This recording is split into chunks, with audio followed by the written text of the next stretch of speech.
night and go on again. That's what we ought to do. We ought to do just like a weekend marathon.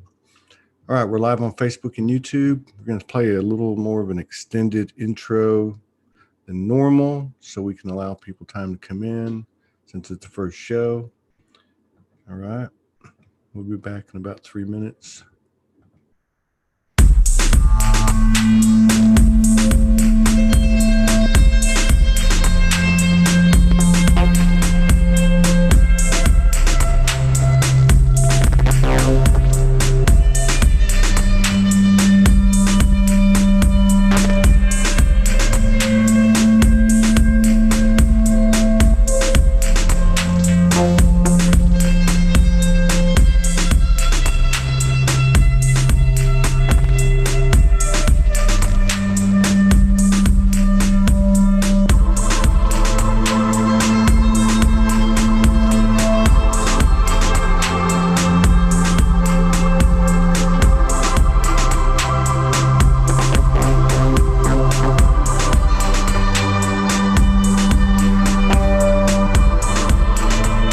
Resurrection is not limited to icons, but unlimited to the life of our souls.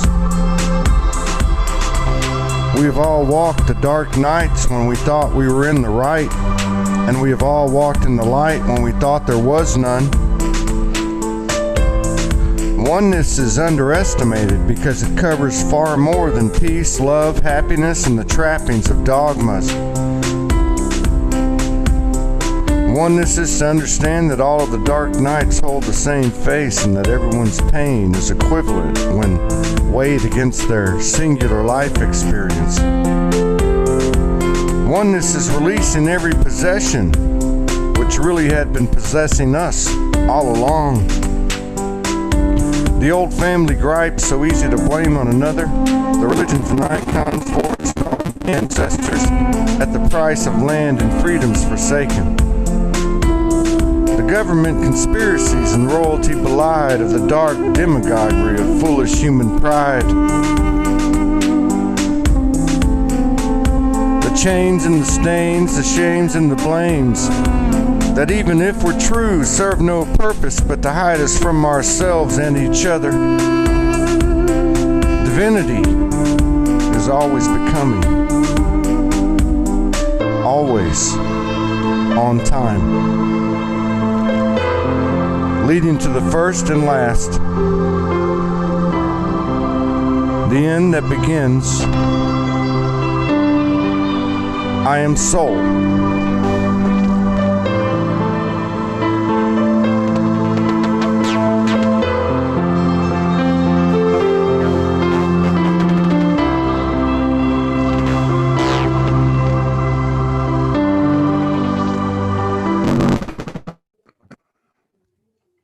How's it going, everybody? First show of the day. Could be a long day. We stayed up until, I think it was 3 o'clock in the morning. Broadcasting this morning, it was like 7 o'clock, 8 o'clock in the morning, Europe time. It was early evening in Australia. But we had a good time. We tested the broadcast software, and then we did an open mic. We called it an after midnight open mic. But the first show today, we got Benoit on with us. He's been on with us before. Let me check the comments in chat. Janice says, that was amazing last night. I listened this morning and it enlivened me. Been so tired the last 3 days. Ain't that the truth? Let's see what the brother has to say about the last few days and see what's happening to Benoit in his end of the world.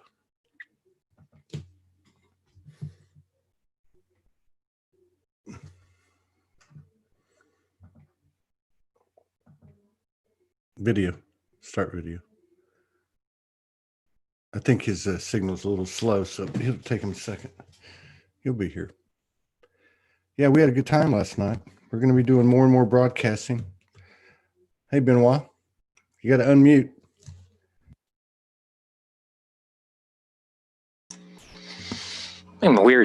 Weird things happening here. Everything's weird. Oh.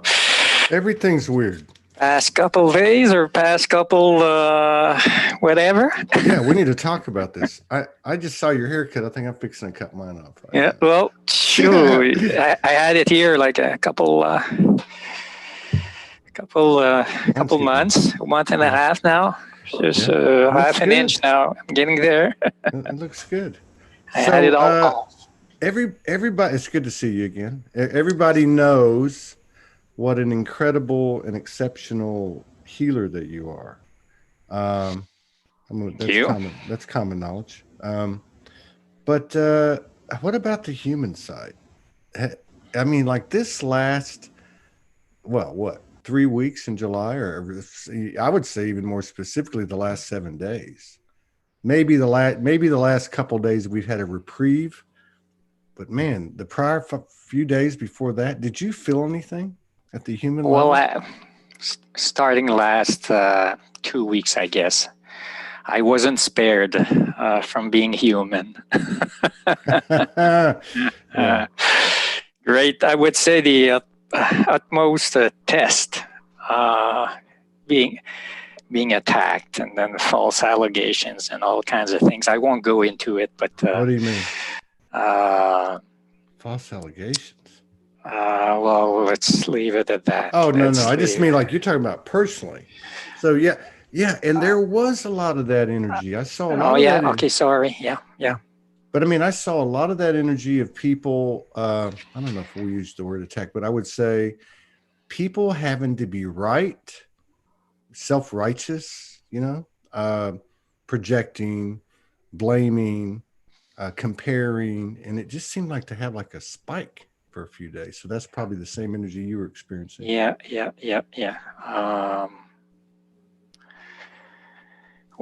For me personally, that was a test. So it was a way to show me it had happened before, but I guess my level of being triggered was different. It wasn't right on the spot, but then it was mental. But the emotional triggering was almost not there. So it was a great way to show me where I was standing at. And I think a lot of people have hit that point. I know I went through some things, and I stayed like the eye of the hurricane. Mm-hmm. I didn't move off center, and if I did, it wouldn't be for very long. But I was mostly observing it, and of course, the reason I think I stayed in the center most or all the time was because I didn't expose myself to anybody. You know what I mean? You took a step back. I just did not. I mean, I barely talked to Morgan. And I slept in a different bed. I mean, I just when that stuff was going on, I thought I've got to spend all my time making sure I stay in this space, Going back to our own safe self. Yeah. I would say. And this today about this heart anchoring thing is going back to our own self, safe self. Yeah. And then away from mental, emotional, and all that's going on. Let me ask you something about that. You just mentioned heart, and I have a feeling you're going to do something with the heart thing today. I just get the feeling. Mm-hmm. So a few days ago, so today's what, Friday? So it would have been Thursday, yeah. Today's Thursday? Is today Thursday? Tell me today's not. Am I that? Oh, no, I'm Friday. Friday. Oh, wow. Okay. It's okay. I've been the one that's been getting it. So a few days ago on Sunday, I got a message from a homeboy in Houston, really close. And he told me about a friend of ours that had transitioned, And so I ended up driving up the road for about half an hour, and I connected with him, and he came in immediately. And I had this whole experience, and I talked about it, I think, the next day on one of the shows. But one of the things that happened, or the big thing that happened, that he showed me, and then that I actually experienced, he merged with me, my friend that transitioned. And he said, you guys are like right on the cusp. He said, let me show you. And he had this big smile on his face. And it went into my solar, right? But the only way I can explain it was the heart expanded in a way I'd never felt before, but it was with the power of the solar. And then it went up into my throat. but it was a huge expansion. Are we collectively going through a huge, never felt before heart expansion right now, even given all the other stuff? Well, absolutely. What I was getting about anchoring the heart. Anchoring the heart is both into the universal energy, divine, and also sort of reconnecting to the body. Mm-hmm. So it's like a two-step thing, you know. And then for the connection to really feel it, has to go, both sides have to be reconnected, you know. And this anchoring, also what I got today, what I'm going to be doing a bit, is not just for us. It'll be also for the galactics. The whole universe is going to be doing a sort of a reconnection, anchoring of the heart thing here today. Because the galactics, they need that too. That's what I'm getting here. And what you got was energy through the plexus. And then I felt it as you said it. I sort of felt it through the plexus into the heart. And then way up and then back out and back in. That's what I'm getting, right? The loop here. It felt really weird because I say it came into the solar. I can't even really say that with certainty. What I do know is that I felt many heart gasms before. Heart expansions, heart soulgasms, whatever you want to call them. But this one was different. This one had a power, like a force. It wasn't just a expansion of say, what we might call love or try to describe as love. It was a power, like a useful power, like a formidable power. And it just burst my heart open. And it was quite an experience. I'm still trying to get over it. Well, what I'm getting is that it went through your whole soul into your plexus. That's what I'm getting. Because sometimes we can still feel through the heart and energies from people. Then the whole soul got ignited. That's what I'm getting. Beautifully ignited. And then it sort of washed like a whole storm, you know? All right. So is this, as the individual goes, so goes the collective? Is this something that's out there collectively? To me, I would think it is. Yes, it is. And not only the collective, the galactics too today, Arcturian, some Arcturian aspect, healing of some of, let me see. Yeah. Tune in. Connecting through the galactics and back into so the whole universe will be doing sort of a loop here.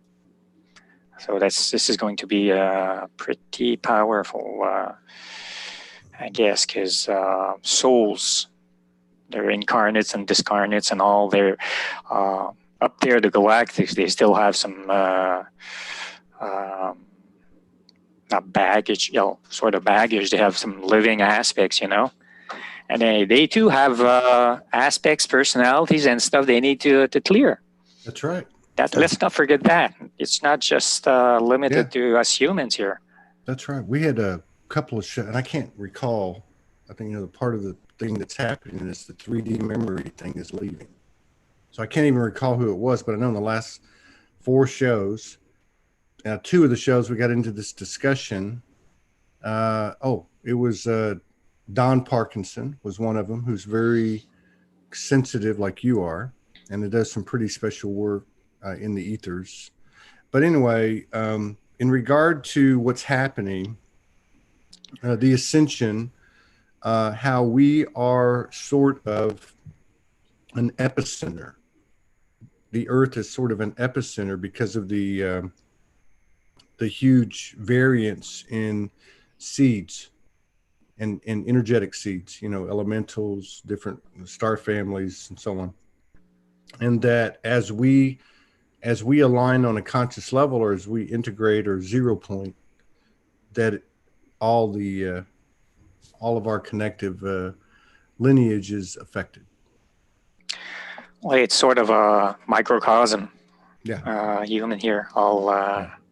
Different galactics to elementals and all. I'm a little bit less connected to the lower ones, but all kinds of reactions, and also being human with everybody. We've just talked about what's happening in the past couple of days or weeks.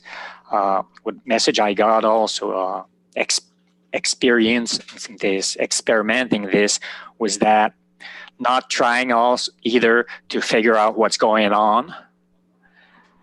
Just seeing and realizing that people are reacting as humans. That's a message I got. Not sometimes, yes, this is a reflection of who we are, but also it is also a reflection of what humans are. Okay, to show us what it is, not 100% necessarily because we're attracted. We know we attract things, but we also see all kinds of things. So not taking it personally, you know. And that's a message I got. That's a good point. That's a really good point. I made a meme a couple days ago. I said, you know, the thing I forget, you know, things. It's right in the middle of all that. And I said, you know, this stuff's moving pretty fast. Go easy on yourself and go easy on each other, because we're all going through the same thing. Yes, and try to. Well, what I would suggest is, first of all, notice whenever we are being triggered. First step, just notice. Oh, I'm reacting or I'm getting triggered, and then try and take a step back, get out of the big storm, then just a little step back, and it's still happening around. But not easy, but first step, I would say. Go into the cave. That's what I do. Yeah. Go into the cave. Yeah. Shut the door, turn off the lights. I laid in the bed for 17 straight hours. Wow. At the very end of it. Well, because there was too much going on here. Mm-hmm. There was all these loops playing, and I was, like you said, I was watching them. I wasn't engaging them. I was just watching them. And I couldn't get up and I couldn't function until they all played out. And even then, once I got going and got to work, in fact, that was the first day in a year and a half that I've canceled all shows and all meetings. Mm-hmm. So I laid in bed from whatever, you know, like midnight till 5 the next day. And as for me, I had like a program going on, like going back to what had happened, and then I could push it back, do something else, think about something else, and it led again to the same thought. I said, okay, that's enough. Woof, woof, woof. And I did some self clearing there, but and then basically, if we can't go back and then clear it away, I think the best thing is to do something else. Yeah. Something we like. Go chop wood, carry water. Concentrate. Something that needs your concentration, you know. Do you find that I find that I can only do one thing at a time now? And I used to be a tremendous multitasker. Mm-hmm. But now, especially with moments like you're talking about, I found that going for a walk or putting a video together or writing something or something that's just very singular, you know, chop wood, carry water, just something very singular, nothing too, that's an alternative. Like you said, that's a good alternative. Well, actually, I'd say maybe you're getting more easily into the zone. You focus and then everything else, you're in the zone, and that's perfect. Nothing else bothers you, no stress, whatever. And then you concentrate. This is part also about programming. I've done some self-clearing at some point about needing to plan ahead to sort of foresee anything that's going to happen. You know, especially women, they know about everything and they manage everything, the whole family, this and that, you know. It's just kind of hard to, this is programming through the ages also. Being aware of everything that's going on and trying to protect or foresee what's going to happen, any danger. But this is different from full consciousness, where full consciousness, it's more like going into the sensing, into feeling, rather than the mental being aware of everything, you know, different level. Yeah, that's right. Yeah, that's right. It's like we're being forced to be present. Like, that's why I think the memory is going away, because we don't need it. Like, well, it's just like, you know, being here with you is it. And the other thing that I got too that came in last week, which is not, it's not anything new, but it came into my field at a higher level of awareness. And that was, this is fully quantum now. So what I think, how I translate, how I reflect what I'm observing is what I will get. That's what I will offer to the collective. That's what I will offer to my own experience. So if an energy presents itself to me, like you talked about with you or any of us, if that energy presents itself to me, if I can't do anything, go and chop wood and carry water, or go into the bedroom and turn the lights off and just be alone and let it and observe it all. Yeah. Because if I engage it, if I judge it, that's what's going to occur, right? Yeah. So I really got that in, and that's why I had already been getting to a point where I was like, oh, wait a minute, I really got to guard my thoughts, because not only are they manifesting, but the reality, the reason they're manifesting, because the reality of the quantum, what the observer, reflects is what happens. So I think we're getting to a point now where we're getting a handle on that. Yeah, well, if you think about it, you feed it. Mm-hmm. That's right. Yeah, and no, it's about disconnecting, actually.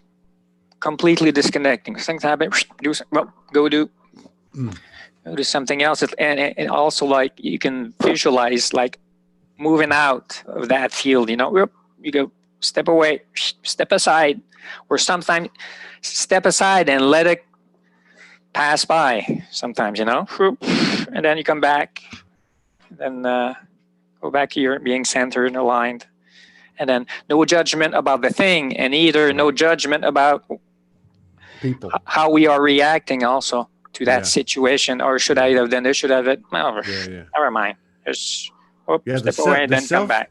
Yeah, the self-judgment is equally, if not more important than the judging the external things, like people and events and circumstances, because we beat the hell out of ourselves for long enough. And that's really been the root of our disempowerment, has been all the programming suggesting that we're just this little bitty being, and we're not. There's a sister has a question. Okay. Yes. We'll see what you want to do with it. Thank you, Anne Marie Paul. What is the best way to support children at this time? Love them. Yeah. Don't do love. Yeah. Easy to say, but sometimes we think, well, we should do this, we should do that, we should have a great house and all kinds of things. It's love that they need. It's compassion, and then understanding they're humans too. And then they don't think. Sometimes we think they wanted to do this, they wanted to do that, but it was just spontaneous oftentimes, Yeah. And then we shouldn't blame. In a way, we should look at them as a role model. Yes, that's where I was going to go with it. Yeah, not minding what's going to happen tomorrow or what happened yesterday. They're not there.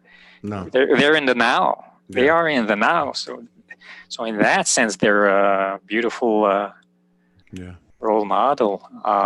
It's a good thing to observe. It's a good thing to just be around that energy too, and especially with this quarantine, because they've been less affected. I have 6 kids. They're from 18 to 30, and I had 2 marriages with those, 3 and 3, and so there was a lot of different dynamics to the whole thing. People would talk about, oh, you're getting a separate, you're getting a divorce and the kids and all that.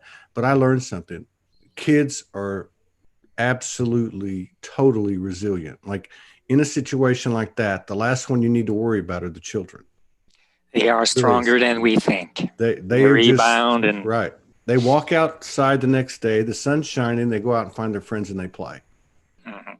And if you don't mess with them, and if you don't come into them and say, hey, your father did this, your mother did this, or whatever the circumstances are, you don't try to condition them, and you allow them to flow freely. So like you said, they're more of a role model. They're more like they're almost like an oracle. A 5D model. Yeah, 5D model. In the now. Yeah, they're more 5D for sure. Yeah.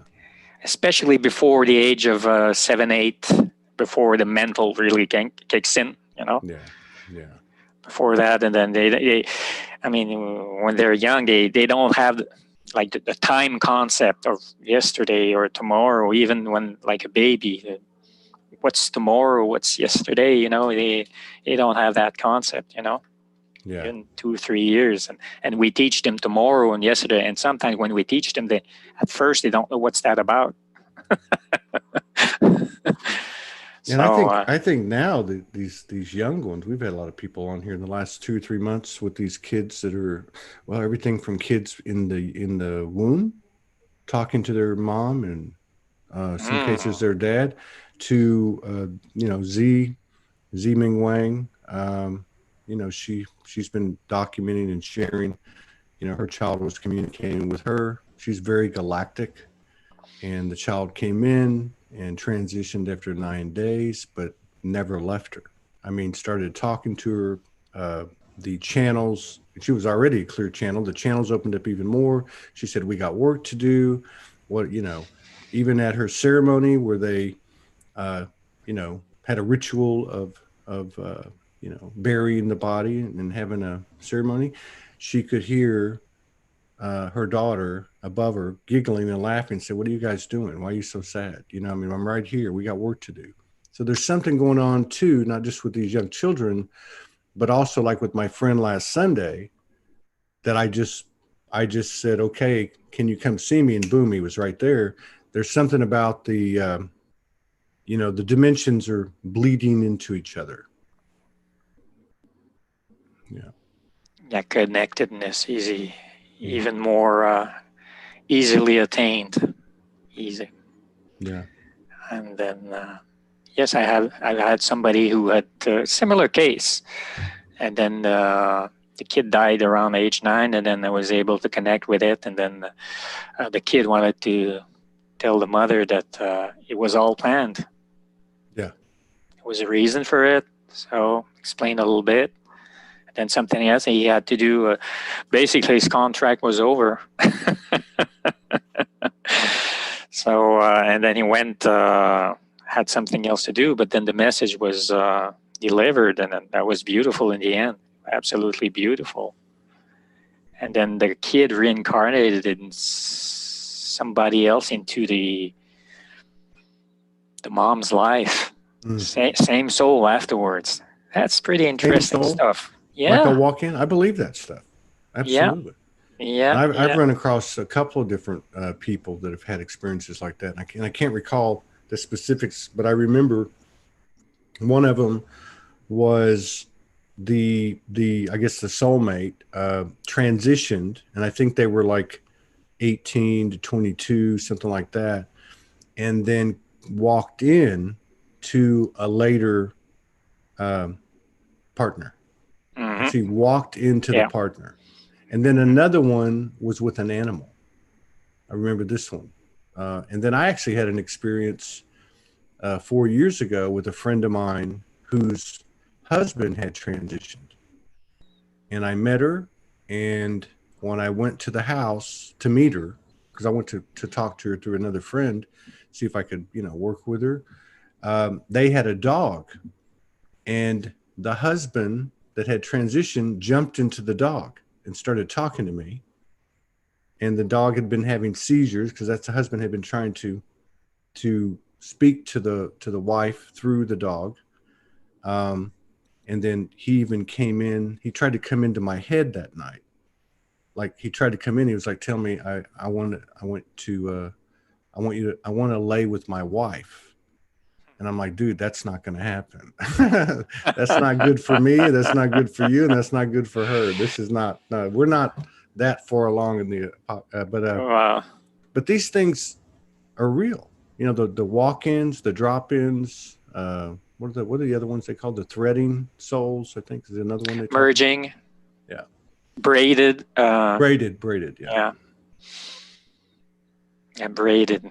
And I also found out, I think that was last month. I know I'm like my original soul is the one that is inhabiting this suit. Let's call it that way. Original? Yeah, original. Still the one, but in between I had 2 walk-ins, and that I did not know. I learned like a month ago for 2 periods of times, like a 4-year period and another 5. And those were times that were very difficult.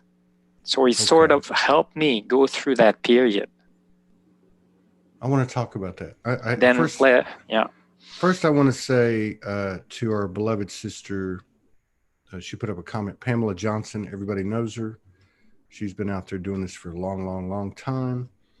Well, her husband transitioned, and she was very open about it. And I think that I've seen other people do that as well. And I think when do that, because she said in the comment that he transitioned, but that he's still with them every single day. But I think as people talk about this stuff, like Zavetta Da Vinci did, and Pamela's comments, and a few other people, it actually helps for these dimensions to bleed over into each other. I feel like that's very commendable and very helpful to everybody. So, but you're going back to the walk-ins. Now you're saying in this incarnation you had 2 walk-ins. Yes, and those 2 were within my period where I was deeply depressed, like 14-year-long depression. And I have no recollection or whatever it happening. Even back then, I had no knowledge of what we're talking about here. Far from. So let me ask you this. So, because Franco De Nicola comes on, he talks about walk-ins. Other people have come in and talked about it. Morgan had a walk-in. So what month is this? About 8 months ago. Like she came, we were in Northern California, staying in a cabin by ourselves in the middle of nowhere. And she walked into the kitchen and she looked at me and she said, "Who the F are you?" Like she was that, like, what am I doing here? And who is he? And it was a weird 3 or 4 weeks. I mean, she was there, but she wasn't there. So there's where I still don't understand it. I'm trying to understand it for myself. So you have a soul. You incarnate into the world, and there's 2 times in your life where a walk-in comes in. Now, is the walk-in inhabiting the vessel with your soul, or how does that work? There are 2 different things here. Okay. You can have more than one soul. You have the main one, and you have other souls. At some point, I think I had like 10 of them, but for different reasons. Not just sometimes people used to call that like being possessed or whatever. Okay, it's just like I said on the last show briefly. Is that sometimes you got too much trauma and it's too much for the soul. So the soul either comes out or partly comes out. Okay, and then since it's partly out of the body, and then other souls can come in. There's room. Okay, that is not, that I personally I don't call that being a walk-in, because a walk-in literally takes the former soul place. So yeah, that's what I understand. A walk-in totally replaces a drop-in, kind of shares space, or gives the soul a break for a little bit. And I look back at when I woke up, like in 2011, there was a whole bunch of traumas, and I went homeless. I told you about this for a couple of years, and then I started doing videos about a year later. And I noticed at the time I was told, you've got different aspects jumping inside of you, but they were my aspects. They weren't like some type of invader. And then if I went back and looked at these videos, which were all impromptu, I could see the different personalities. It was kind of weird, Sometimes that's about we call it the split personalities. Yeah. But I wonder, are those, to me, it felt like they were aspects of me. And I agree with what you were saying, because that's what it felt like to me. Like the one I needed in that moment to jump in was because it was a very traumatic time. Like I needed as much of my team as possible, or as much of me as possible. So I don't know if that's a drop in or just a multiple personality disorder, or sort all kinds of vocabulary, labeling for all kinds of things. Sometimes the souls that come in are helping, sometimes a little less, because they feed off of lower energies. Yeah. So if you're low, it comes in and it feeds off. That's just what it does. And sometimes it's like one soul is that. I read that someplace. Was an example where you've got this bus and you have 2 drivers. two bus drivers. Okay, so Yeah. one's at the wheel, and he has his own style, his own driving style. He's a little guy, is smooth, and then they switch over, and then the other one is reckless, and then so, but they're both within the body of the bus, That sounds like what my experience. Okay, and then suddenly the change happens like just like this, and then the people say, "Whoop, he just changed." There's like a split personality, and then all joyous, and then all of a sudden, they go they go crazy. That makes sense to me. But then when that happens also is that you need some help, you need something, or there's something lacking in you that needs to be added for you to be a little bit more balanced. And then it happened to me, talking about it, something's coming back to me. At some point I heard a walk-in was going to come into me. I was told. And then first reflex, I don't want that. Mm-hmm. And then I asked, why a walk-in? And then second question is, what is it that's inside of me that needs to have a walk-in? Or what is it that needs to be cleared, or whatever? I got the info, so I did the clearing, and then all of a sudden, walk-in no longer needed. and then that's impressive. So I had some kind of baggage trauma or issue, unresolved issue. That's what I'm getting. Yeah. Related to self-loving. Okay, that's coming in now. So that's interesting. And getting a message here. You are? Oh, that one from Janice. Yeah. Her husband's going through a walk-in right now. It's wild to be in a partnership like this. And then Pamela Johnson, she resonated with what you said. I'm going to go back to what you said and what she's citing what you said. So she said, me too, 2 walk-ins during those mental breakdown times. Yeah. Love that Benoit calls it original soul. It is how I feel too. That term original soul, like I was thinking about this today when I got up this morning. And I was thinking, there's a part of me, the part of me, I would call it the part of me. Like say, I don't know if it's the higher self, but it's been with me since day one. And I know it's here. I mean, like I can feel it. It's always there. But now as you're talking about, and she's talking about these times, like when I woke up, I was, for all intents and purposes, certifiable by human standards. I was nuts. I was fighting. I was raising hell. I was living very dangerously, risky, drugs, the whole 9 yards. But there was a part of me every day that, like you said, you had the one that drives the car really nice and safe. And then the other one would come in and just at the drop of a hat. And it's, me and 3 rednecks in the parking lot in the back of a club brawling. You know what I mean? So I get that. But what I'm trying to get at is what you're, I think, calling it. I think this is what you're saying, what she's talking about. What you're calling the original soul is always there.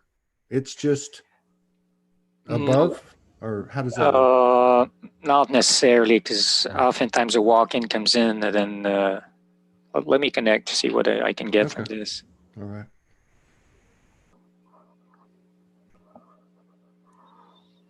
First word I'm getting is never ending. All kinds of walk-ins, but let's say within one incarnation, let's call it that way. The original comes in, then there's a walk-in, and then when there's a walk-in, at first, until I got that info, the way I saw it is it walks in, then the other one is gone or doing something else, not to come back. Mm. But then I guess there are no rules. You can come back, and then maybe if that was pre-programmed, pre-agreed upon before incarnation, because mostly walk-ins are pre-agreed upon, and sometimes they're not, because there's something sometimes too difficult, and the soul wants to get out, because it is experiencing too difficult of a time. But I guess there are no rules to that. It can come back, it doesn't, and then it's gone. It's like Uh, How does okay, anybody what I'm really getting know? is mostly temporary. That's what I'm getting now. Yeah. That's the what you answer I think. got. Oh, interesting. Cool. Yeah.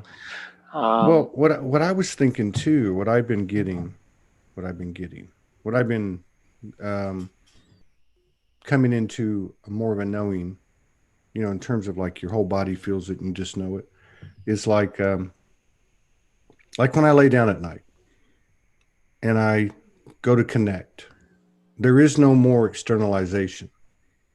It's weird. It's like I feel silly, almost silly, appealing to the universe because I feel like I'm talking to myself. You know what I mean? It's like and I even hear it's to just all your it's all soul you. self. Yeah, just me, the God, one, whatever you want to call it, and it's like the higher self, right? We use that term a lot. I don't feel separate from it anymore. I really don't. I try to like, okay, am I missing something here? Can you talk to me? Can you show up? And it's like giggle, giggle, giggle. You are everything, right? I mean, like, and I know this is not just unique to me, but I think that's kind of how I feel like things are going down.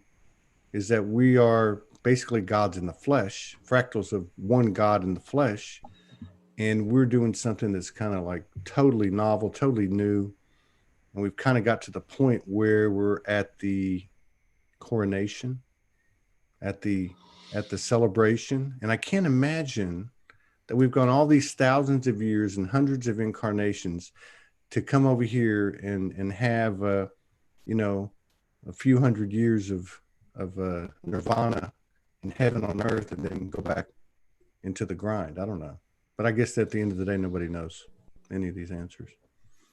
Hmm.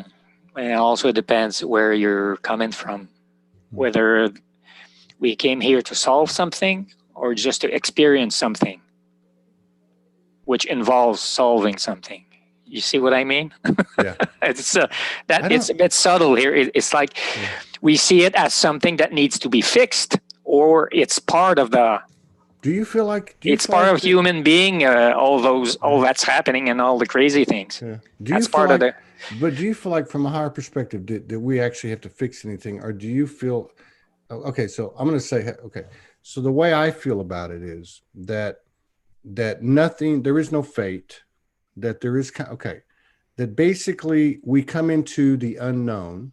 Let's just say, and many people have come on this show and they talked about, when we got the call, we knew what we were getting into, but we didn't know what we were getting into. So in other words, in the holy darkness, in the womb is where creation is born, right? That's where the conception is had. It's not in a known quantity, it's in this unknown, this abyss, this void. And the way I see it is we come into this with everything that's, like, say, everything that's the Akashic. And then we have this experience and we combine those two together to create new creations in rebirth, renew, new earth, whatever you want to call it.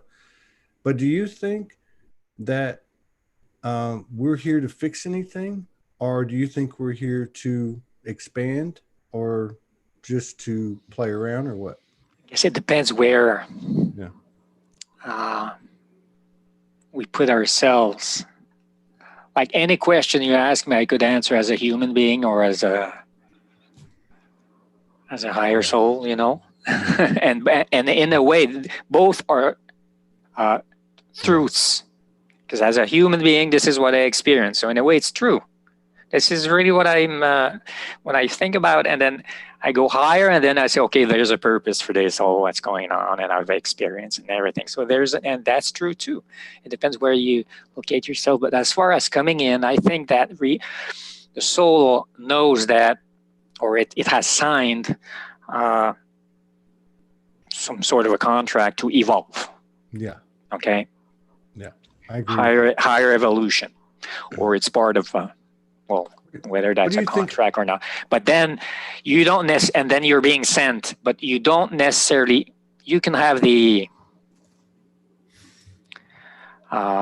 main lines, of what's going to happen, but not all the details. No. If we were going to have all the details, we'd have them right now. And why would you have it? And why would you have all the details anyway? Because then there wouldn't be anything, you wouldn't get anything out of it. But what about Or it's the somebody in just, between.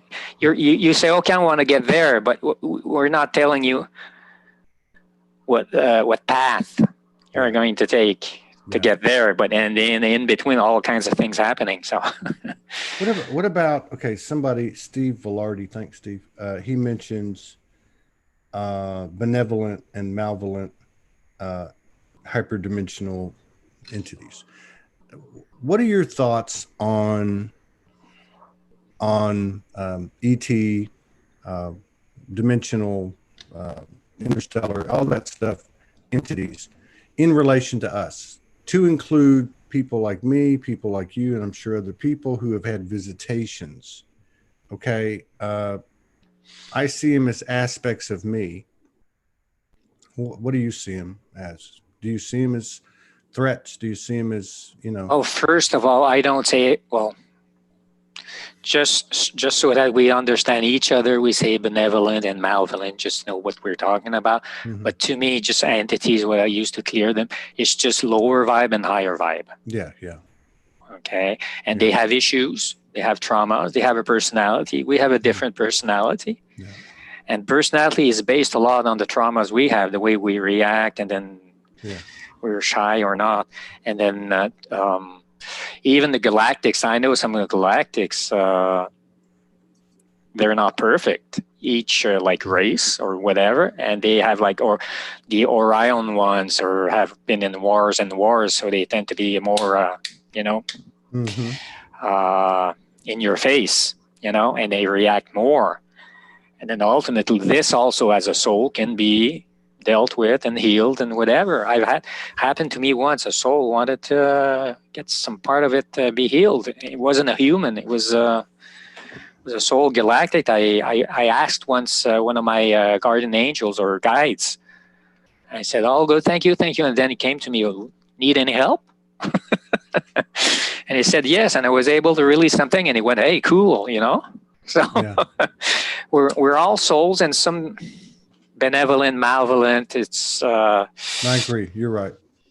It's if you look at it's all relative. If you look at upper and just levels of chakras as a metaphor, because some belong here, some belong here, and if you end up in a place that's not the same vibration, there's going to be some type of reaction, right? I mean, it's just it's a metaphysical, scientific, whatever you want to call it. But because I remember about 3 weeks ago having a connection, having communion, and I remember being shown that even in the non-physical, there are certain places that you resonate with and certain places you don't. There's no judgment, there's no hatred, it's just, that's not my neighborhood, kind of thing. Different vibe. Yeah, different vibe. And then all the souls, we tend to think as a unique frequency, but we're just the sum of all kinds of different vibrations, traumas, grief, and everything. And then the average of all our frequencies is such a frequency. Okay.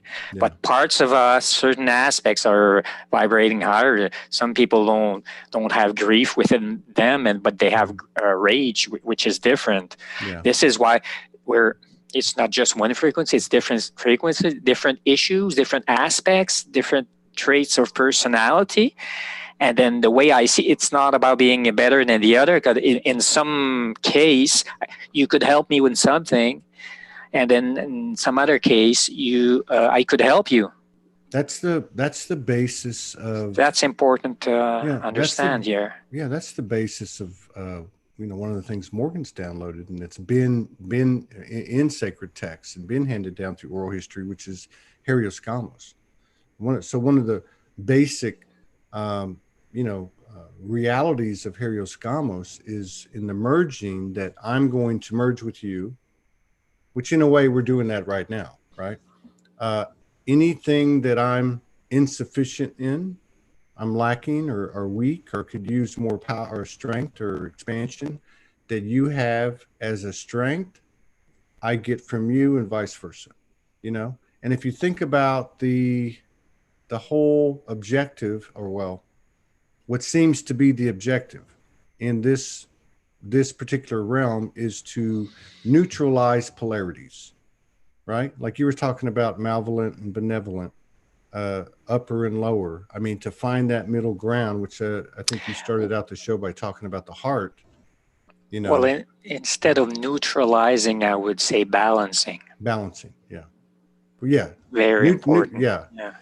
Having a neutral charge, balancing. Because that's what's happening now with the divine masculine energy that's coming in and being triggered, Yeah. And then some people have too much of it and some people don't have enough of it, or it's not balanced.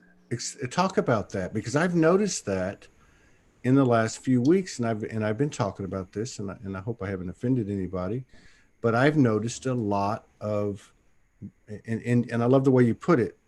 You think of a wounded masculine in someone, or imbalanced masculine, whether it's a man or a woman, and you think it's immediately this aggressive, overly assertive alpha type of frequency, but it's not. You also said if there's not enough masculine, you can have projections from being triggered as well. But what I've noticed in the last few weeks, June and July, not just specific to women, but I've noticed in some women who are kind of out there, and applaud them for that, where they've had this pressure of the new divine masculine energy impressing itself upon them, as it is doing to all of us.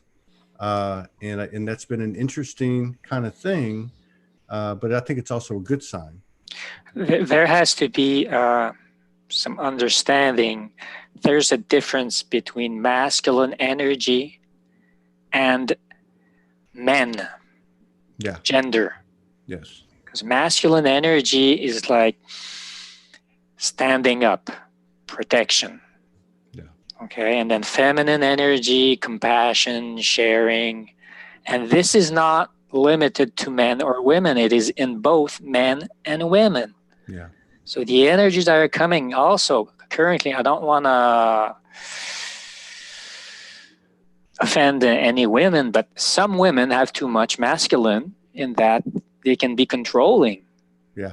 And this is about masculine energy too. Yeah, that's right. Okay, so that has to be also, and they've been conditioned to drive everything as a mother, and then oftentimes the man was away, and they had to drive everything. They have to come back to trying to control everything. This is often based.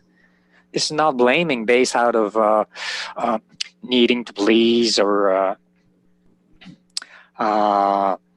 conditioning, control out of insecurities, trying to control, because if there's a fear of what's going to happen if... No, you're describing it perfectly. So, and even what I've noticed too, Benoit, is you said that some women have too much, right? Like they can be controlling or whatever. And again, this goes for men too. We're just making a point about the energy of the masculine energy coming into the field to be, I guess, embodied, and therefore we're having to release the distorted masculine. But anyway, but it's not just in them, but in certain situations. Like in certain situations, all of us go into an old pattern of behavior that served us, let's just say. And now we're starting to discover that those patterns worked in a less than aware environment. And now that we're getting to a higher level of conscious awareness, it doesn't fly anymore. It's a different set of rules. Yeah. And then this is why when I hear lately, well, the energies are about the men balancing the men. No, that's not about that. Well, it involves them, but it's any human. Yeah, any human. Any human within here. And then also it's a human. Actually, the divine feminine, what I would call energies, I would call divine feminine qualities. Yeah. I would say qualities. Yeah. Say something, standing up, protection, action. It's about action also, not being passive. It takes the qualities, and this is within both men and women. Okay, and same with the divine feminine energy. So for the divine masculine, sometimes needs to be balanced or brought down. Yeah. So you still stand up, but you don't need to fight. You don't need to wreck the whole thing. Okay. Yeah. Yeah. You don't need to get standing up. And also, if you don't have enough of that, speaking out. It's about speaking out who you are, telling the truth. It's about also raising that too much, bringing back up in the middle. That's the way I see it. And then this happens separately from the feminine energies. It's not because you bring the masculine down that the feminine rises. Feminine is sharing.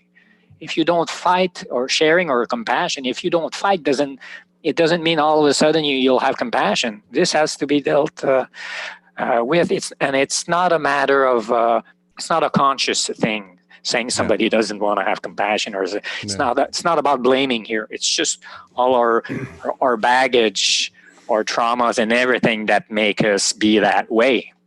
Because that's what I noticed when I started. I did a whole lot of releasing and purging of traumas and everything. I noticed, in a way, my personality changed. Yeah. And I thought, well, what's a personality? What is a personality? Did it change, or did it go back to the way it was when you were younger? I wonder. Well, I think it is both, because we experience things that make us change. Yeah. Okay, but then younger, we're still born with some a lot of baggage. That we inherit, and then the soul too. So it is both, I think, and it's all a matter of everybody's involved in this currently. Then it's a matter also masculine energy about also. It's not just repressing it; it's allowing it to be too. Not repressing all the masculines, it's just allowing it to be, and too much and not enough is not good. You can't do it without. You need both. Yeah. And one of the things that I noticed, I'm noticing at the same time that I started to notice what I would call the patriarchal impression upon both genders. Because I'd seen it in men, and I'd seen it myself for a long, long time, and worked on it. And I made reference to the last few weeks where I noticed there was these women that were like, from a masculine distortion, projecting. And again, that's a good sign to me, because it means it's coming to the surface. You become aware, then you start to work it out. But one of the things that I noticed about myself and in the field of energy, was that I was and this has probably been, let's say 3 months, going back 2 to 3 months, when I finally crossed this threshold, more on an unconscious basis, which was no longer being driven by the lower chakras, no longer being,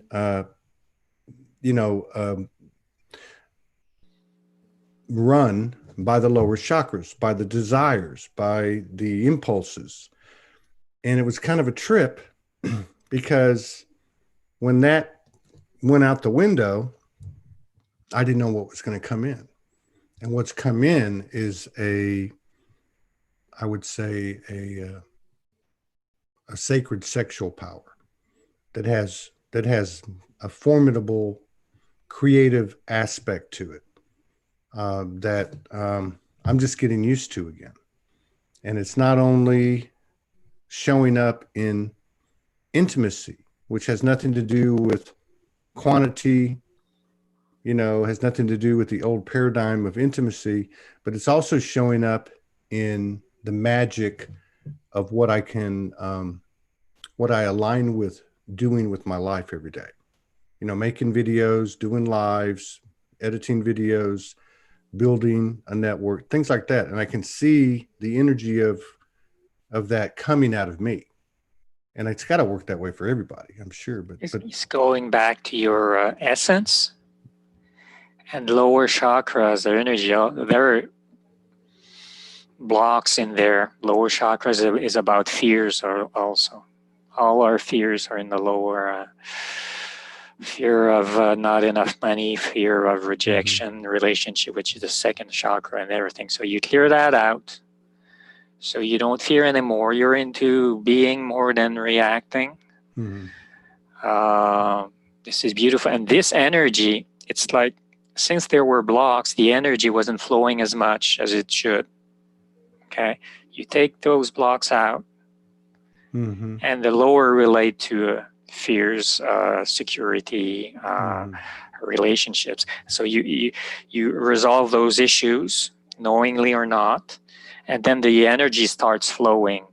Some people, that energy, this has happened to me with some people, is when they, some people call it Kundalini, life force energy, sexual energy. It's all the same energy.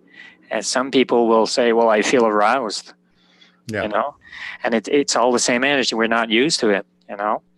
And then that's I know that's been happening to me the last few weeks. I feel like I'm 17 years old again.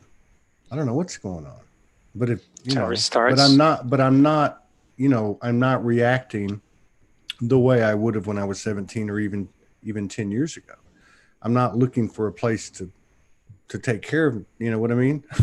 I'm not, but I'm noticing it. And I don't know, it's pretty amazing. And this has got to be happening. This has got to be happening around the world. It has to be. I was watching, have you ever heard of Robert Sepper, Sepher, or Sepehr? Atlantean Gardens on YouTube and on Facebook. I saw the name, but I don't. He's an anthropologist. He's probably got 200 different productions that he's done. They're fascinating. They're full of code. He's totally independent. Anyway, he did one the other day. He did one a few months ago, and the title of it was something about Adam and Eve, like the original story of Adam and Eve. Now, he's an anthropologist, so everything's very factual. And so most of that production was an older gentleman giving a lecture based on factual evidence, factual being in their hands. They could see it and read it, you know, sacred text or whatever left back. And basically the gist of it was that the Adam and Eve story with the snake, with the serpent, was metaphorical, and that the short version of it, or the short explanation, would be that the orgasm was eating the apple. That, in other words, our energy was not a physical kind of thing. It was always an energetic force that was not to be, I guess, wasted or you know, lost in desires and urges. And I know that sounds kind of like there's sin and there's not sin, but it made a lot of sense to me. And then if you read some of the you know, the Far Eastern stuff, and they talk about, you know, holding on to that sexual energy, the chi, the kundalini, and all that, it kind of makes sense. And I'm kind of trying to explain that earlier. It's kind of the same thing. It's like I'm not just expending that energy through a physical orgasm. I'm actually aware of it, aware of the power that it contains and the energetic seed that it contains, right? You know, something like that. What I've noticed as my frequency vibration rises, that the pleasure, as I erased and released and lots of it, my pleasure was becoming different when I had an orgasm. Yeah. Instead of being located down there, it was coming now like the whole body vibrating. Yeah. You know. Yeah. So, and it's again, that energy is, you raise, and then it becomes close to the universal energy. It's the same energy, but that comes in, but that's limited, vibrate, blocks and everything. You start and release it. And then when we vibrate, we call it orgasm. It's the ultimate vibration. And then getting with this vibration closer to the universal or God-like vibration. So and then we feel like more of the whole, part of the whole, because we're closer, you know. Yeah. That's the way I see it. And then we label things. Sometimes it may be the lower base root chakra that resonates. Sometimes it could be another higher chakra. But then this one, we call it more like sexually related. There are labels to that, but Yeah. it's just vibration. Do you think that this that what's happening, I guess in a nutshell, in general, is inevitable? That, in other words, regardless of how much work let's say a single human being does or doesn't do, this is a collective ascension, and everybody's going to be raised and elevated and expanded, whether you go kicking and screaming or whether you get on a surfboard and ride the wave. What do you think? Well, the thing is, the universe is always evolving. It's in constant evolution. Rising, rising, rising. And whether we like it or not, the earth is rising. So we're put into this vase where there's a high energy, okay, high vibration. And then we're here, and then we're not separate. We used to think we were separate, but this has an effect on us. So it's a bit like, it's physical. If you have a certain frequency when you do physics, and you have another frequency, they will tend either to match, or the lower one will tend to raise and match the other one. So by simple physics, we don't have much of a choice. We'll raise our whole body, or vibration will tend to. Well, this sounds techie or nerdy, but no, but it was so just being in the presence of someone, and then this goes also to saying that we are healing people without knowing. Because if your vibe is high and the other one is lower, then without knowing, we call it healing, but it's just releasing or raising the other's vibration unknowingly. Like a tuning fork. There you go. There you go. Yeah, I think that's very true. So either you go with it, or you don't do anything, and then you're being forced. There comes a time when it's the pressure, the vibe is a little too much, and then we blow up. This is part of what's happening here. Yeah. Can you stay on longer? Because we already went over. Yep. Yes, absolutely. Okay, cool. Yeah. Yeah, this is good. And now, what about this? All this stuff, and I'm not caught up in the story at all. I observe the global stage as I observe everything else, and I'm probably triggered proportionate to the level I am on a personal experience. And we talked about that a minute ago. Lock myself in a room, whatever.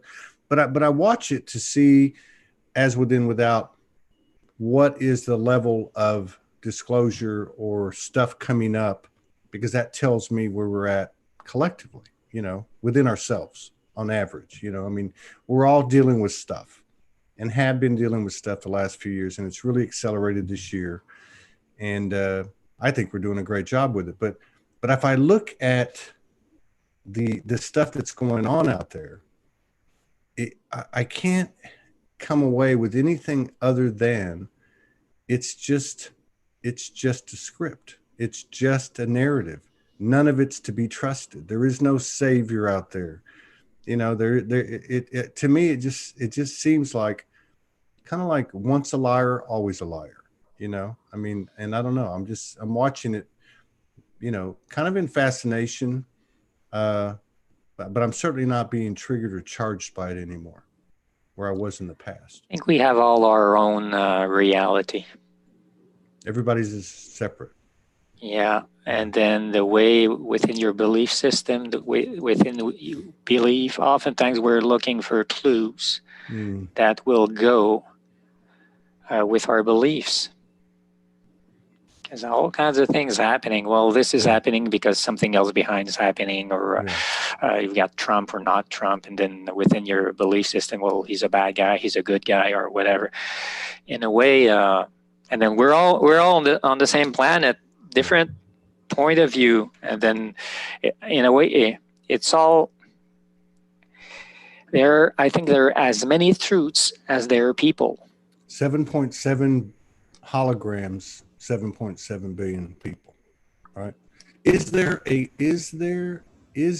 a collective hologram, or are there 7.7 billion different holograms? What do you think? Well, also we think of holograms as being separate, but we're We're always not interfacing, but interacting energetically, and even like thought forms, or egregores. So those are thought forms that are common sometimes to certain regions, certain countries. Yeah. So they're separate and then common aspects. And there then we go again with there we go again with the neighborhood. Right? And then some common to the Earth, continents, or certain aspects related to people, your origins or whatever, different beliefs. And then it's all meshed and intertwined, and then spaghetti thing here. What do you think's going to happen? What do you think's going to happen the rest of the year? Things have moved fast this year. And now you've got this second wave of quarantine, which to me just, and I'm not caught up in the story at all. I'm just saying, yeah, I actually believe it's an incredible design and orchestration by all of us, because even though it looks the way it looks, it's actually serving us in terms of our own personal self-expansion. One of the ways I see it, but nowadays I tend to not limit myself to what I think or believe. That's kind of funny to say, but it's like if you've read about the Gesara thing, okay? Yes, like the universal income, universal everything is fair, okay? Yeah, universal pipe dream. And then the way to get there, they won't come here, okay? We're gonna do this and gonna do that, and then the universal, and now through some other way through the pandemic, maybe it's not getting to universal, but it is mimicking the target of maybe a whole group of person believe there is going to be a universal thing, and then they've started handing out packages. So in a way, it's a universal I don't know income. So will it stay? Will it not stay? It's just that it mirrors a bit what it's becoming. How it's going to get there. What I marvel at sometimes is we're told this is going to happen, and it's not happening through the means we think it's going to happen. I agree with that. And then I find this in a way entertaining, interesting. And then something really hard happens, and then whoop, poof. I just find it interesting that there's so many different agendas globally. Like there's it's almost like there's too many cooks in the kitchen. I don't care what people say about Q or Trump or anyone else. I don't see anybody in control, because my thing is this: when somebody that has, the recognition in the world or even in a region, you can't tell me that there's not somebody like you or somebody like me or somebody like these 80 people that are here watching that wouldn't have the balls to get up in front of a microphone and say, hey, you know what? I am soul. I am an eternal soul. And let me tell you what I know about this bullshit that's going on. Let me tell you what's true. Let me tell you what's propaganda, at the possible risk of my own death, because I'm not afraid, because I'm a soul. Like no one's ever done that. And you see these stories being drug on and drug on and drug on, and it's just like a carrot on a stick. And it's just a means to me of manipulation and control. And I just keep thinking, well, this whole thing's been designed by us giving our power away. So why would the design all of a sudden just stop inducing us into giving our power away? It's still serving the same purpose, and that purpose is to continue to keep us unconscious until we become conscious, which is, I guess, what's happening. And how do we expand on that? This is slowly happening, but it's the programming, and the thing is the programming is put into our heads the second we are born, and then until 7 or 8, we don't even have the mind or mental ability to tell what's wrong from right, or that's the way the human body is done. It's up until 7 or 8, and we're picking up everything, all the info, whether it's true or not. Subconscious is picking it up. So you'll tell somebody, well, what we get up at 3 in the afternoon and we go to bed here. So when you were born in that state, within those rules, it is normalcy to you, and then you don't try. Like you've done it all your life, you don't even question it. Some people do question, but and then we're so busy. We're caught in a loop, earning money, having a family and everything. We're so busy, we don't have time to pause, to stop, and then think. Some have done it, through hard times. That forces us to rethink. I wonder if and then the creation, what we think, and it is creating. There, as you said, 7.7 billion co-creators. Too many cooks. There are 7.7 billion cooks. Yeah. And then it's the sum. Then some are pulling in a direction, others in the other directions, and it's not just a tug of war. It's people pulling from all directions, and then it's the sum of that, or in certain areas a little bit more of that, and it's 3D also. Just wow. And I don't have all the answers either. So I wonder if, like you're talking about the cycle, like for instance, the cycle of sleep, okay? Which, like the way you explained it, I mean, why wouldn't that be a program like everything else? Like, what was that not done or inputted by design to put us into a pattern of behavior, of normalcy? So let me give you an example. So I was thinking about this last night. So I broadcast till a little after 3 in the morning over here. We just did an impromptu thing, and it just kept going and going. So when I got off, I'd been on all day. I went and poured myself a glass of water, and I just chilled out a little bit. And Morgan went to bed, but I didn't want to be too long because I wanted to see if we could connect, right? So when I got up into the bed, she was half asleep. All right. So I lay down next to her, and my mind, not my mind as the human loops, but my third eye mind, my connectivity was like wide open. And I was like going, wow, and then the human came in and said, hey, you better go to sleep. You got to do 4 shows tomorrow. And I thought, wait a minute. Why do I have to do that? Well, and the human said, well, because if you don't, you're not going to have enough rest. And I said, well, wait a minute. I'm not just human. So I'm having this conversation, this dialogue about the validity of whether or not I could alchemize, transform, rejuvenate, regenerate in outside of the confines of the quote unquote normalcy, normal patterns that have been inputted or imprinted into my being. So I'm wondering, as you're talking about this, as a lot of people have talked about this year, that the linear is going away. Like they're becoming better manifestors as they eliminate the pressure of linear time. Like I got to do it by this day, or that type of thing. So I'm wondering if this stuff has fallen away naturally too. Well, that happened to me doing the clearing. At some point, I got more energy, needed less sleep, and also not just because I had more energy, but I was more and more connected into the universal energy, the prana, whatever, chi, ki, whatever you call it. So there comes a time also where there's this belief that, okay, I feel tired. Sometimes it's not about being tired.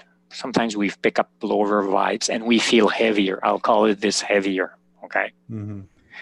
And then nowadays what you can do is you go into breathing techniques and everything, the breatharians. So you start breathing and you pick up energy, and then all of a sudden, hey, I'm not tired anymore. And then I thought, first of all, was I tired or not?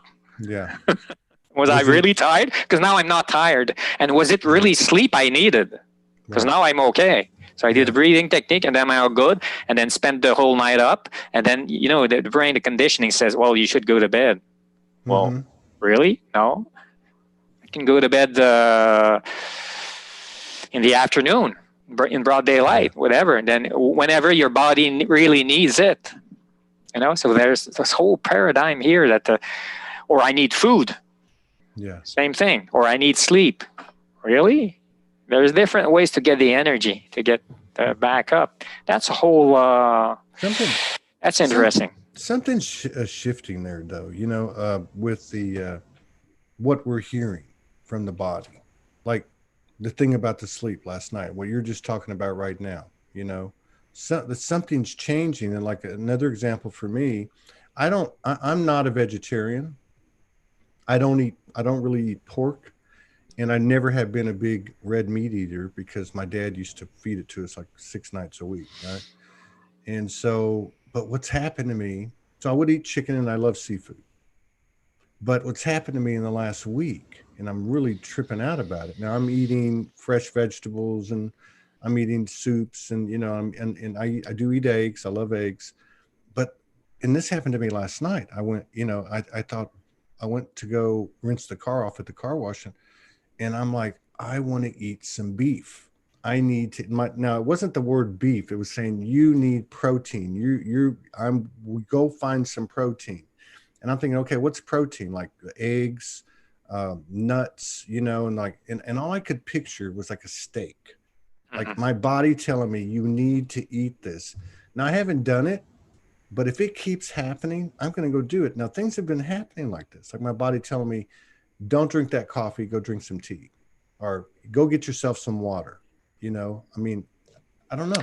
It's coming into the field, such as the higher self voices or multiple dimensional aspect voices, or even other essences that are connected to us have spoken to us. To me, it's like the body's doing that. Does that make sense to you?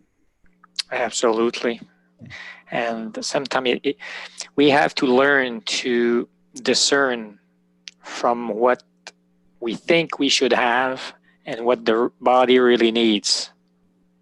That is not easy because there's conditioning and there's also a addiction to food or sugar or whatever. Yeah. Okay, this is different, but I do believe that sometimes your body needs some things. Sometimes out of the blue, something pops up. I feel like eating whatever, and then I think this is. We should go with the body, and also like a single rule for everybody: don't eat that and don't eat this. No. I don't believe in that. No. We're all different. Yeah, and then overall, you should say as less as meat as possible. But there comes a time. It happened to me once where I was really driven, and I was told to eat some meat, and then it wasn't for the protein. It was to get to eat something I really used to love to eat. Okay. And just by having it, I remember it had been a long time. It was like having an orgasm. It was so tasty. And then that's the info I got. It raised my vibration so much. And the ultimate goal, whatever we talk about, is raising our vibration, is being right up there. That's the whole thing. Never mind the words, what is what, vitamins or meat or whatever. Meat, it's not the animal. Yes, animals, souls, and okay, but still it's lower vibe. So you put that in your body and it brings it down. It's just, and unless there's something else going on. Because, I remember 2 years ago, 2.5 years ago, I was walking through a parking lot in Houston, Texas. I was staying in a hotel, and there was I think it was a Thai restaurant. There was a little Thai restaurant, and I distinctly heard, "Go eat there," right? So, as I'm walking towards it, all I can think of is beef, and I don't eat beef. So I go and sit down, and there's nobody in there. It's the middle of the afternoon, and I look at the menu, and I don't even know why. Okay, I did this, but it was instinctive. It was intuitive. It was like I could smell it, So I pointed to this item on the menu, which I don't even know what the hell it was, okay? And they brought it out, and it was this big bowl. And I had this, anyway, I ate it. And after I ate it, the man, it was a mom and pop business, a family business. The man came out, this older man. He said, "Did you eat that?" And I said, "Yeah." He said, "Have you eaten it before?" I said, "No." he said, well, do you know what it is? I said, no. And he said, well, it's a Thai delicacy or whatever it was, Vietnamese delicacy or whatever. And it was basically raw. It was blood. There was blood and he said a lot of people wouldn't eat it, but there was something that was, and I knew it, and I knew it after he told me, even though it made me a little sick when he told me. I knew there was something that I knew I had to ingest that. Like there was something going on with my body.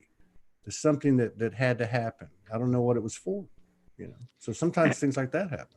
Well, sometimes you can get some info asking you to go to a restaurant. It doesn't have to do with eating. Yeah. You go in there and you had to meet someone or cleanse the place. True. Yeah. That's what I'm getting to. I'm getting a little bit of that from your experience here. Yeah. It had to do with the people. That's what I'm getting. You see? And then we think...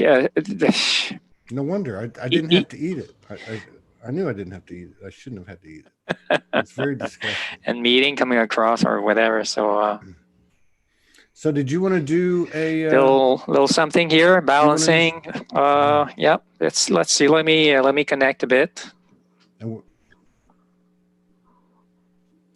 Yeah, anchoring the heart was beautiful. Just having a conversation, exchanging things happen, activations, heart activations, fun times, interesting getting into the zone. That's what I'm getting. It's not, things are always happening, you know. Positive, well, not interference, but okay, releasing soul aspects related to negative thinking, people on Earth. Okay, yeah, okay. Earth is not all bad. Interesting. Releasing, good.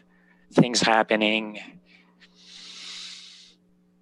Not trying to question everything. Okay, that's what I'm getting here. At least a little bit of release here. Release some body light language going on here. Anchoring of the heart, mental aspects, galactics. What are they telling me here? Keep going, Benoit. No need to tell. Okay. Beautiful energy, acceptance, self-loving acceptance, people, universe, dogs, streets, buildings, acceptance. Interesting. Strong survival, surviving. No worries. Beautiful, positive energy. Staying within, walking away. Energies, negativity, lower vibes. Just step back. All good. It is what it is. Step back. Stepping back. Going within heart. Feeling the heart. Mind. Never mind the mind. Mind. Spinning. Never mind the mind. Cool. I'm still alive. I'm here. Touching myself. I'm here. Cool. All good. We're still breathing. Masks. No. Don't worry. Masks. Whatever. Mask. Release.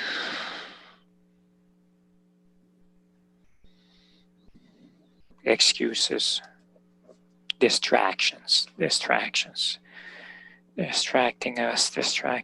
No need. No. Go back to chanting, playing as a kid. Yeah.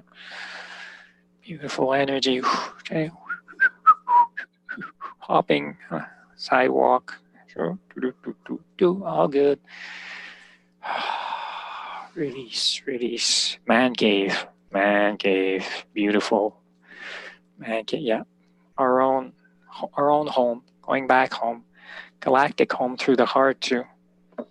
Feeling sick, missing home. Homesick.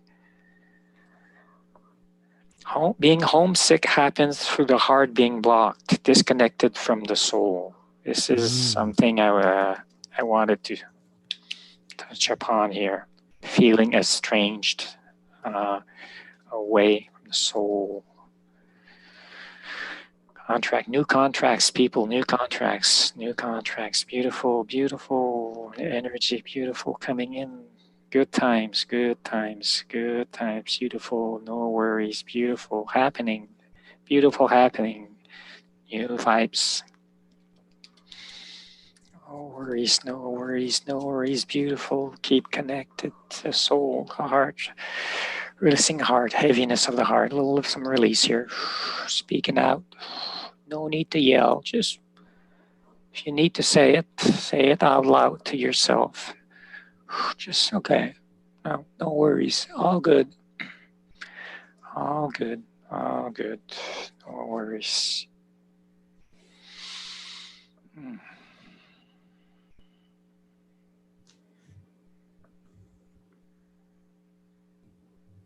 Thank you, Arcturians. Arcturians coming in, a little help. Divine love, filling the heart with love. Your own beautiful love. Self-sufficient. We're self-sufficient. Energetically, no sleep, self-sufficient. Interesting. Interesting. Self-sufficient. Universal. You're part of the universe. Tap into it. Tapping into the power. The power. Universal power. Free. Freedom. Speech freedom. Releasing egregores. Okay. Galactic energy. Kept from speaking. Coming out. Expressing self-expressing block. Fear of knowledge. Knowing. Knowledge. Beautiful knowledge, but not needed to be alive. Knowing, trying to know, to secure ourselves, to make us safe. Not necessarily needed. Nothing. Overthinking, no, too much overthinking. Oof. Release. Speaking out. Beautiful energy, balancing the heart. Joy. Play. The sand, water as kids. Sandbox. Rope, skipping rope. Beautiful. Basics. Kids, yes, kids. Teaching, yeah, teachers came here to teach the kids. Yes, kids came here to teach. Beautiful. Swallowing of pride too, as parents. Not wanting to be wrong as parents. Oh, interesting, yeah. Release, equals. Beautiful energy, high vibe, gifted kids nowadays, children, beautiful. Ironic, beautiful, here to teach. Yeah, here to teach us, to show us the way, how to do things. Beautiful, not forced. No. They do the jobs they want to do. Yeah, going with the heart. They go with the heart. Different paradigm. Yes, different. Yes. We're told had to work hard, but have fun. And then work gets done as pleasure. Yeah, pleasure. Too much pressure. Release. Too much pressure. Society pressure, peer pressure. Release people, society, global government, health organization, pressure. Don't do this, you're gonna do.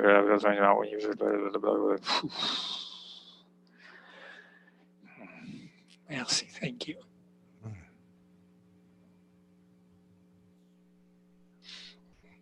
Yeah, now go have some fun. That must have pulled a lot of energy out of you. It's no, not anymore.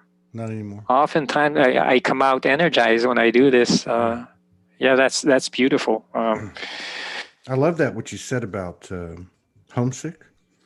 Homesick comes from the heart being disconnected from the soul. Yeah, a lot of so it's even light workers, star seeds. They feel homesick. And then when we're homesick, it's when we're away, when we're disconnected, we're cut from the people or the home and everybody. So nowadays with the videos and audio, it's less of a factor, but it's still being cut. Yeah. So it's a parallel here. We're being cut from our own soul, and the soul, which is the universe. We're disconnected. We feel disconnected. Feeling disconnected is feeling sick from the whole, from our home, which is a whole. Yeah. Yeah, that's. And then you said that there's new contracts, new vibes, new births. You know, that fits like reconnecting the heart and the soul at from a higher level of awareness is different than the connection that we had, because maybe the connection we had of the heart and soul got us to a certain point, and then as we expanded, there was an opportunity to expand that connection. That's kind of what I felt. But one of the things that came through too when you were just before you. Yeah. Go ahead. It's all, as I said earlier, it's about also reconnecting the body to the heart and soul. Body. Because there was a heart and soul, but the body was still disconnected. Yeah. And the body is. And then this other, there are two halves, sort of, not two halves, but two different separate connections. And that one had to be reestablished. Well, it makes sense that the body, because to me now, what's come in the last 2-3 months is the body is no different than any other aspect of us. It just happens to have this physicality. It's still the same thing. And we've left it out because we thought, this is just a vessel that we've jumped into, but there is no, it's all the same God substance. Everything is the same thing. Yeah. It's part of us. But the other thing you said too, that came out for me, two things. One, anytime, if we look back before we woke up, when we were in religion, let's just say, how many times did we receive answered prayers? I'm going to say, really, if we think about it, every time. When we have an emotion, when we were kids and we prayed and appealed, when everything aligned, we always got what we wanted. And sometimes, that old saying, you got to be careful what you ask for. But what I'm getting at, I think one of the things that we're overlooking, it's, we're going through this transformation, we're elevating and expanding. But one of the things that I feel like, at least for myself, that I've been applying myself more, and it's working, and that is to engage the universal energy and say, you know what, for the highest and best good for all, from my aligned heart, from what I love doing, here's what I would like to do. Will you collaborate with me in love for my brothers and sisters and for the universe? This is what I feel like I need. This, and I say now, this or something better. And then sure enough, things start falling into place. And I think, to me, that's something that is being overlooked by me, and I want to, and I'm asserting myself to make a more concerted effort to consistently engage the universe in manifestation. I guess that's what I'm saying. And what you ask for is in everybody's best interest. So it's a win-win-win-win-win-win-win situation. You said about prayer, or prayer is about manifestation. Yeah. Some people call it prayer or visualizing or meditating. To me, it's all the same. Yeah. Yeah. Different words, and then just like you said. Yeah. So actually, and we tend to think it is something we need to learn. Yeah. But as you said, it is something we already have as kids and everything. It's just finding out, and it goes back to finding out who we really are, how powerful we are. It's not about being able, it's just unlocking or unblocking ultimately, or becoming aware of what we can do and how powerful we are. Yeah. Coming back into remembrance of that. And I guess that's what I'm getting at. I'm like going, okay, we worked really hard. We didn't have a home. We didn't have any money. I mean, nothing. And then all of a sudden, we end up in a place that's very affordable, that has plenty of room, and everything starts falling into place. And I thought, this is an energy that I'm seeing not just in my own life, but I'm seeing it with other people. It's almost like all the work that we've done is being reciprocated now, and what we're doing in the present's being reciprocated almost immediately. But of course, the equation is highest and best good for all.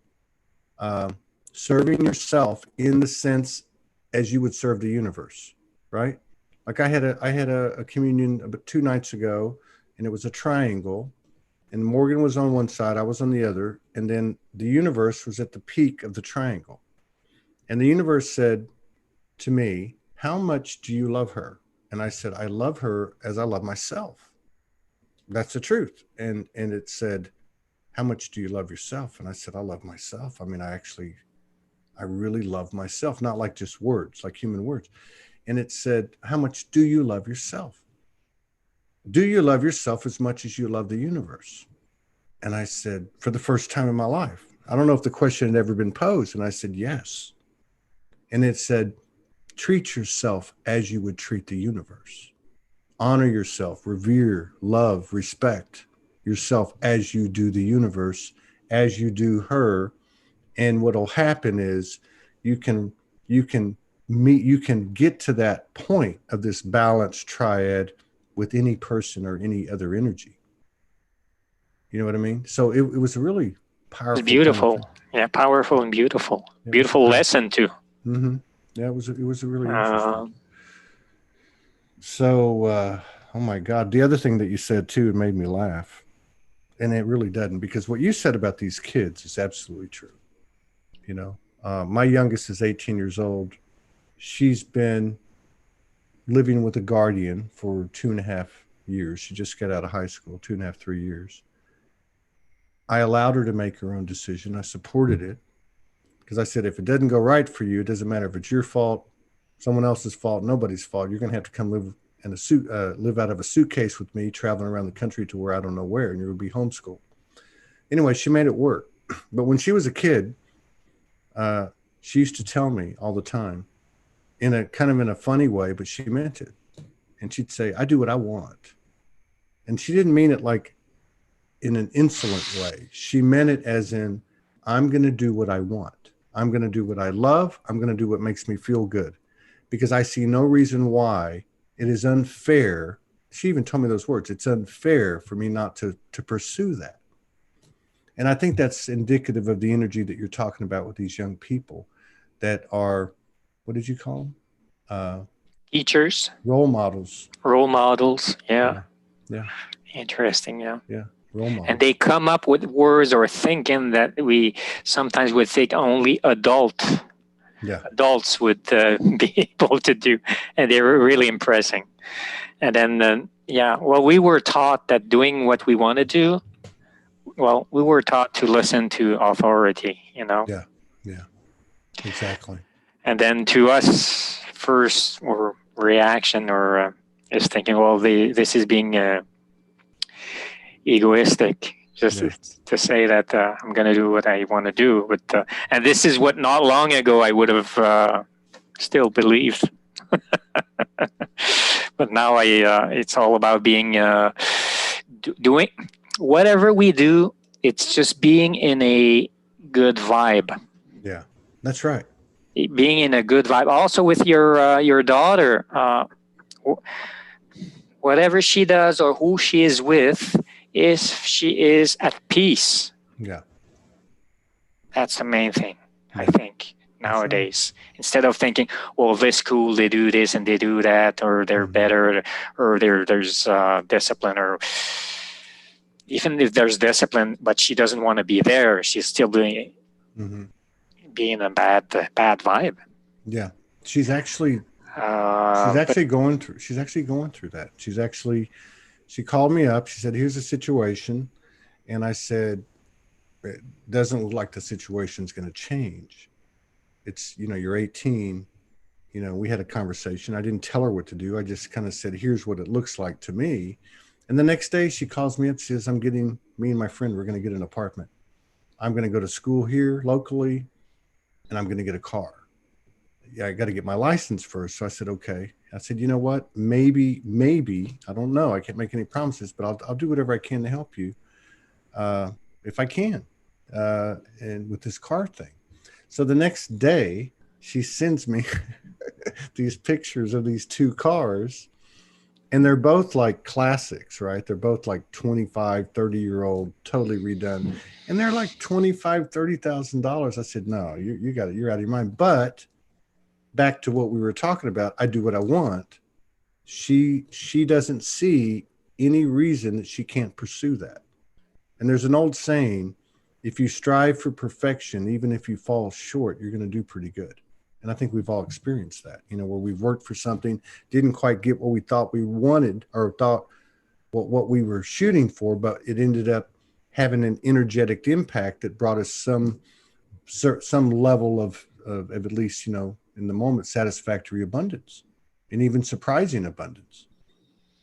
So what I might add is that she's also on her own path. Sometimes as parents, we'd like to save them from facing difficult things or issues, but it is through that you learn, or through choice. It is through choice that okay, you do this, you decide to do this and that, and you see what happened, and then you learn. That's the way it is.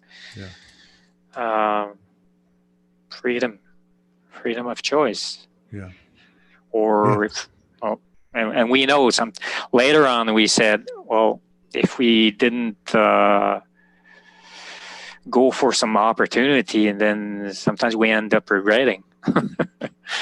So that's just try, and then it's not a matter of being right or wrong. I made a wrong decision. Well, I went there. I know it's not that, and then just how are you going to find out if you don't? That's I'd rather jump through that ring of fire and get my ass burned than stand on the other side of it wondering what would have happened if I'd have done it. And sometimes, which makes me think of something else here,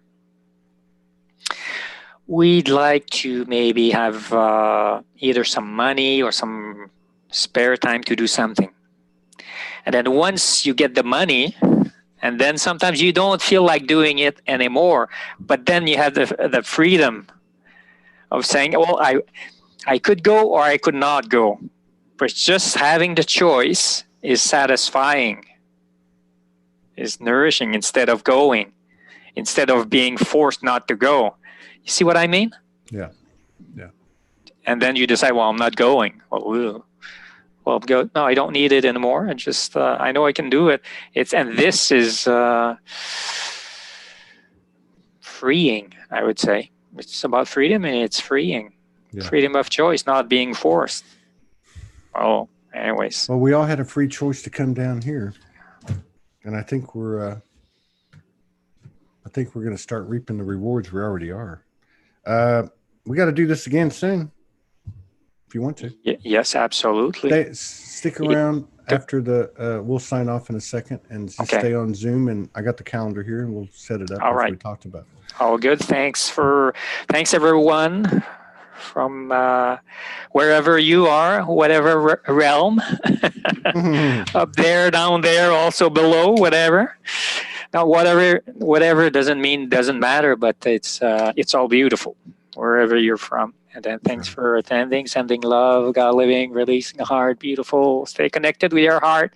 Step away from the drama. Step away. Yeah, beautiful. Thank you all. Thank you, Todd. Yeah, talk to you. Yeah, thank you, everybody. We got 2 more shows. We had 1 cancellation. So we'll be back in 1 hour and 10 minutes. Is that right? No, 2 hours and 10 minutes. Okay. And then 2 hours after that. See y'all later. Hang on, Benoit.